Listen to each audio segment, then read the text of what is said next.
All right, welcome back to the channel. So, Terence Crawford thinks that Errol Spence Jr. might be made to order easy money for Danny Garcia if he fights in a certain fashion. Let's talk about that in this video.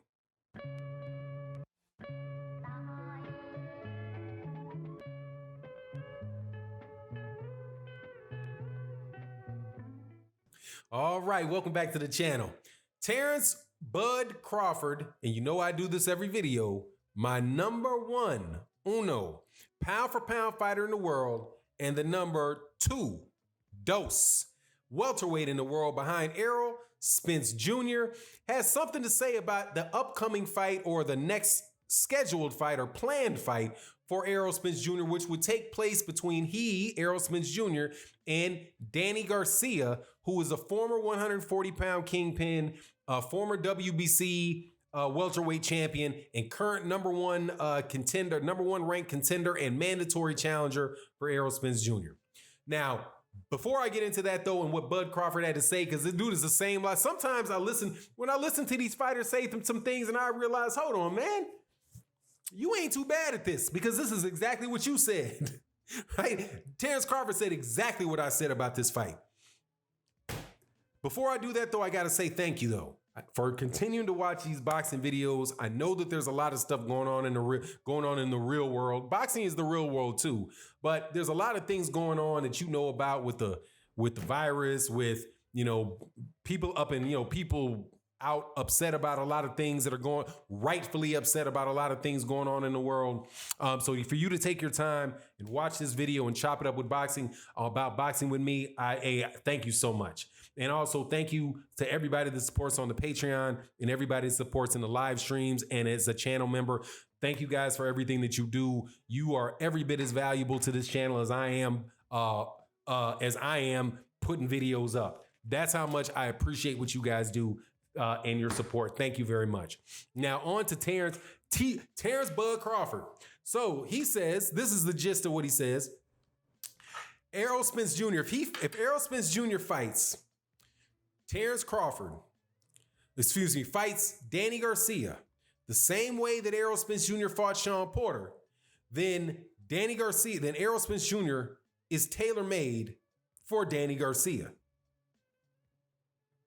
Now, I don't believe that he's tailor-made. Because I think he could fight the same way and still beat Danny Garcia. Even if he fought that way, I still think even in that style, I think he's better than Danny Garcia. Now, what is the style that he's talking about, that Terence Crawford is talking about? He is referring to the fact that Errol Spence Jr. stood toe-to-toe with Shawn Porter, stayed in the pocket, and was trying to rip Shawn Porter's head off his shoulders. And as a result, you had a very good action-packed back and forth fight that resulted in a win for Errol Spence Jr., but a terrific show for fans and a fight that was more even than many people had expected. Now, I don't understand why, and I always said this, I don't understand why people keep underestimating Shawn Porter. The dude is not easy money, dude. He's not. He's not been easy money for anybody. He's a rough, tough fight for anybody because he can do everything in the ring. He can fight on the back foot, jab, straight right, move, and circles, left or right. He can do that. He can outbox. He can fight on the inside. He can brawl with you, and he can maul with you. He's one of the dirtier fighters that there is in boxing, probably the second dirtiest fighter in boxing behind Tyson Fury. Is he? I gotta pause that for a second. Is he the second dirtiest fighter or the roughest fighter besides? I think he might be. Of the major champions, I don't know of anybody else that is that dirty. That is going to headbutt you that much, that is going to wrestle you, rinse your arms, grab, maul you, mug you. I don't know too many people in boxing that are better than that or more willing to do it than Shawn Porter, other than Tyson Fury, who's clearly the dirtiest fighter in boxing. He is the dirtiest fighter of this century. He might be one of the top dirtiest fighters in the last, I don't know, my God, man, since the 1950s. I think the dude's a dirtier fighter than Antonio Margarito, who I know had loaded gloves. But anyway, Shawn Porter can play that game if Shawn Porter wants to play that game. So that's not an easy out. However, Errol Spence Jr. won that fight, right? But that's the style that Shawn Porter brings to the table. And the response to that with Errol Spence Jr. was to fight fire with fire, to go at him at his strength. And that's what he did, and he was successful doing it. Now, fighting that way with Danny Garcia, and I'm sure that this is what Terence Crawford is alluding to, brings an extra dimension of danger with Danny Garcia, because Danny Garcia has something called, he has this, you know what I mean? This is the jab, the straight right hand, and the yap that comes behind that. That no look, man, Lord have mercy, dude. That knocks spinning people. So if Errol Spence Jr. is in the mix of that, and Danny Garcia is, who by the way, loves to punch when you punch. So as soon as your punch is coming, his punch is coming, right? There's a guy whose head can be over here, but that punch can land up there. There's a significant amount of risk fighting that way for with Errol Spence for Errol Spence Jr. fighting Danny Garcia that way. Now, tailor-made? No. That's not the situation. Because Errol Spence ain't tailor-made for anybody. Ain't no southpaw, aggressive southpaw with very solid power, excellent defense, very good power, an incredible work rate, tailor-made for anybody. But there are weapons that Danny Garcia has that will help him out and enable him to offset that style. Now, and make it a more difficult fight for Danny to fight in that manner with Danny Garcia than it was with Shawn Porter. Because even though Shawn Porter can fight that way, Shawn Porter doesn't have that one-hitter quitter that Danny Garcia has. Danny Garcia got that one-hitter quitter, right? He might be one of the biggest hitters in the welterweight division. Now, that said, Errol Spence Jr., I doubt very much will even fight Danny Garcia like that. Because, number one, when Errol Spence Jr. fought Shawn Porter, and this was my worry going into the fight, off the Ugas fight, that if Danny Garcia, well, actually wasn't the Ugas fight, but if Errol Spence Jr. had tried to box on the outside, score points from the outside, right? You know what I mean? Make sure that he was being very, very, very defensively responsible and not mixing it up. Shawn Porter could have won the fight on the cards because he's so good at the gamesmanship of the grabbing you, mauling you, pushing you off, right? That type of stuff, switching up his styles. He might have made the fight so awkward for Errol Spence Jr. that Errol Spence Jr. could have came out with that fight with an L in that fight because of the awkwardness and the awkward rough ass style of Shawn Porter. So I mean,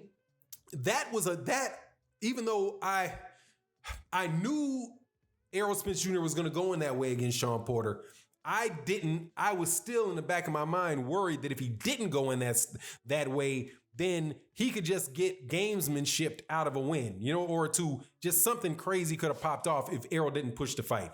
Anyway, so Errol pushed the fight. It was a good fight.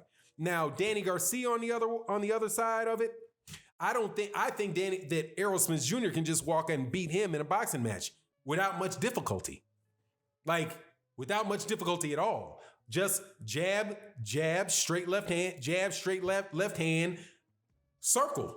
Jab, straight left hand, circle. He's going to beat Danny Garcia in that. Danny Garcia is going to be trying to come forward, trying to close the space. And Errol Spence Jr. can fight Danny Garcia just like he fought Mikey Garcia, with the exception that, Danny Garcia is not going to have his hands up like this and going to take 3 or 4 shots without letting something go. But pretty much all he needs to worry about is that left hook.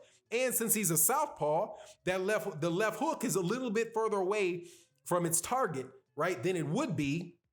Or rather, it has a hand in front of you, right? It's got his left has a left hand right in front of him. So he can parry it, he can block it. His defense is up front for the left hook. Not saying it's impossible for him to get hit with it, but, because of that southpaw stance, I think he has a better option. He has he has what he needs to do to cause some physical, to cause some defensive frustration on the part of Danny Garcia. So I would not agree with, or do not agree with, the notion that Errol Spence Jr. is tailor-made if he fights that way, because he could still beat him if he fights that way. But I agree with Terence Crawford that he probably shouldn't fight that way. He should probably just try to go ahead and get that decision, beat him in a boxing match and make it easy money, because that's what Shawn Porter, that's what beat Danny Garcia against both Shawn Porter and Keith Thurman. They just fought on the outside of it for the first half of the fight. They got so high, so far up on the scorecards that Danny Garcia probably needed a knockout to win. And at that point, he could start pressing Danny Garcia, right? Getting rounds 1, 2, 3, 4, 5, 6 in the book, right? And then from 6 to 12, you start wearing in on the dude a little bit more and see if you can start finding some weaknesses. If you can get the knockout and get him out of there, cool. If you can't, get your belt, take your belt, your 2 belts, and go home and catch a check, right? And move on to the next fight that would take place, which could be a Manny Pacquiao or a Terence Crawford fight. Right? But that's my take on the matter. You let me know what you think about what Terence Crawford had to say. And with that, I'm out. Peace.